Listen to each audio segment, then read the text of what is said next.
Herri txikiek badute magia berezi bat, eta hori ezagutzera etorri gara Altzora. Behin bertan izan da, ezin ahaztuko dugu Altzoko handia noski. Berak garai batean erabilitako hitzak berreskuratzen saiatuko gara gaurkoan. Agustin, hotza egiten du Altzon? Bai, egun hauetan elurren malo-malo botago. Nola esan duzu? Malo-malo. Malo-malo? Bai. Guk mara-mara esaten du normalen? Hemen malo-malo entzun izan dut. Beste hitzikoa duzu, Agustin? Bi animalitxo behar bada izen berezi ematen diguna hemen, bada patxiku saltoa. Patxiku saltoa, matxin saltoa izango hori? Matxin saltoa, eta bestea mokotarroa. Kakalerdoa. Kakalerdoa. Txori txiki batek esan dit, hitzez gain esaldi bat ere badaukazula. Norbaitek sekretu bat kontatutak onda bakizu. Ez esan inoi, ezkeo, ez kontatu inoi, Eta besten erantzune, zure palazion kabitzeztana nola nahi dezu nere bordaxaren kabitzea. Hori normalen jendea pena kontatzen edo besten pena kontatzen hasten daren izaten da, ezta? Bai, kotxe kontari.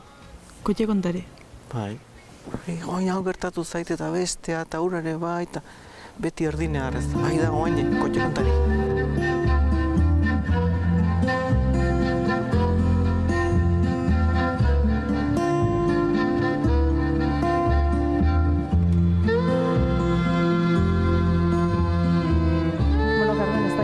Ni biltzen naiz, herriz-herri hitzarrak edo behintzat hitzak biltzen eta kuaderno honetan biltzen.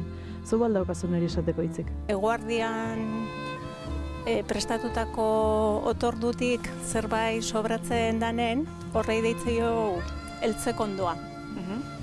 Ohitura dago esateko, eltzekondorik baldau edo sobratu alda eltzekondorik edo.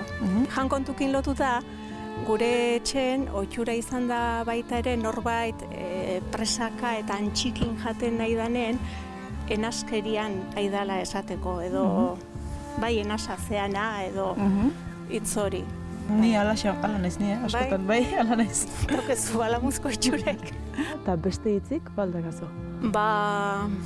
Arropa kontun adibidez, hotza hundie dau, kalera behar dezu eta beharrain zarpartu aldezu edo noa zua zarpazarroi jantzita.